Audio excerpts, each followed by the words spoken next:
talk about the insulin costs being reduced and the caps on the prescription, and all that's great for people who do this regularly, but for most people, it's grocery stores and gas stations. Those are the places where they're spending money out of pocket most regularly.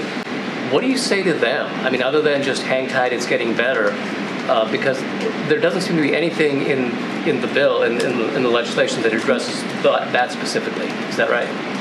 I would say that of the stresses on families every day, healthcare costs are one of their paramount concerns. And he succeeded in getting the Congress for the first time to ensure that we have Medicare drug negotiation.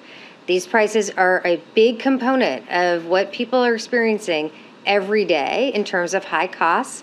And we can see from public polling why there is such a great demand. And despite Pharma's attacks over the course of a year. During the Obama administration, of course, then Vice President Biden oversaw a lot of the stimulus spending, but didn't foresee the $528 million loss that was Solyndra.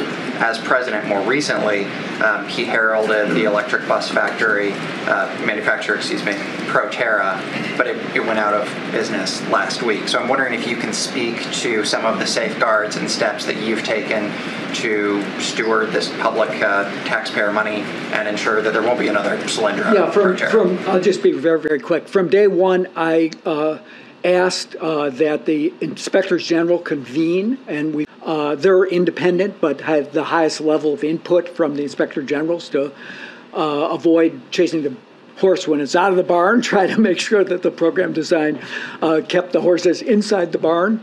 And I think with respect to the loan program, particularly our friends on the other side of the aisle like to talk about Solyndra. Failure rate, they're going to be, if you're making loans to new technology industries, you're going to have some things that don't work. You can't have a 100% record. The 4% default rate against those loans is consistent with the highest levels of the private sector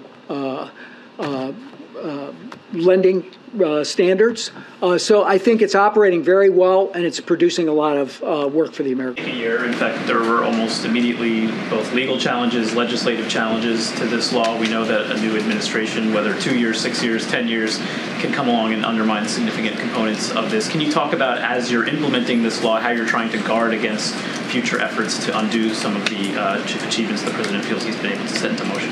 Well, first and foremost, we are focused on delivering results for people. That is why we're proud of the fact that the $35 insulin cap has already been implemented. The free vaccines has been implemented during this administration. That I had the great honor to work on the Affordable Care Act, and I was very worried about the Affordable Care Act when the previous administration took the presidency, but we rallied the country, and the country really came to the defense of the Affordable Care Act because people experienced they had health care because of it. 20 million people had health care because of it.